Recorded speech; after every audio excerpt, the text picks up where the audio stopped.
طيب انت اشتركت في ترميم ايه؟ أنا اشتركت في ترميم أيقونات موجودة في دير السوريان في وادي النطرون، اوكي وكذلك برضو في دير أبو مقار في وادي النطرون. برضو بالظبط.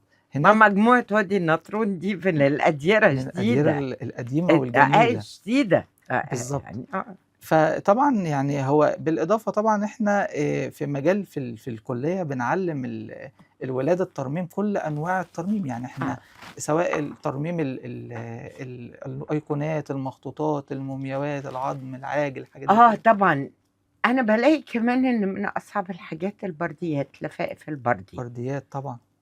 يعني البرديات صعبة لأن هو أولا هي دي أقدم حاجة.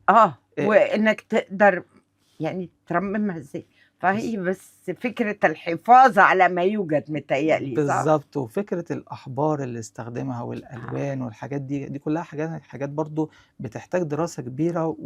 وشوية ترميم الآثار العضوية اللي هي المكونة من أصل نباتي أو حيواني أدق، وبيحتاج حساسية شديدة، لأن الحاجات دي بتبقى سهلة إنها خلاص هتفقد يعني زي اللي بيتكتب يعني على العظم والحاجات بالظبط. دي الحاجات مش دي كده؟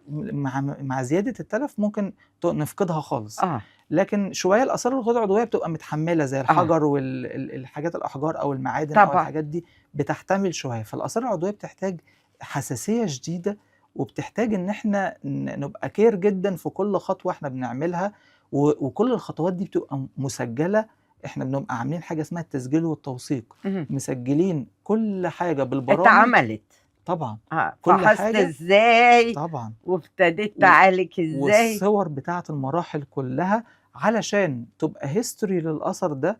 أي حد يجي بعدنا عارف اللي قبله استخدم إيه، ويبتدي إن هو لو هيحط خطة علاج بعد كده مستقبلية، يبقى طبعا عارف إيه اللي استخدم وإيه يقدر يشيله. وطبعا يرجع على الأقل الجزء الأثري الخاص بالأثر، عشان يبتدي برضه لو في تطور تكنولوجي بعد كده يبتدي يطور من الأثر. أشوفكم في حلقة جديدة من بودكاست 1925 مع ليلى عز العرب.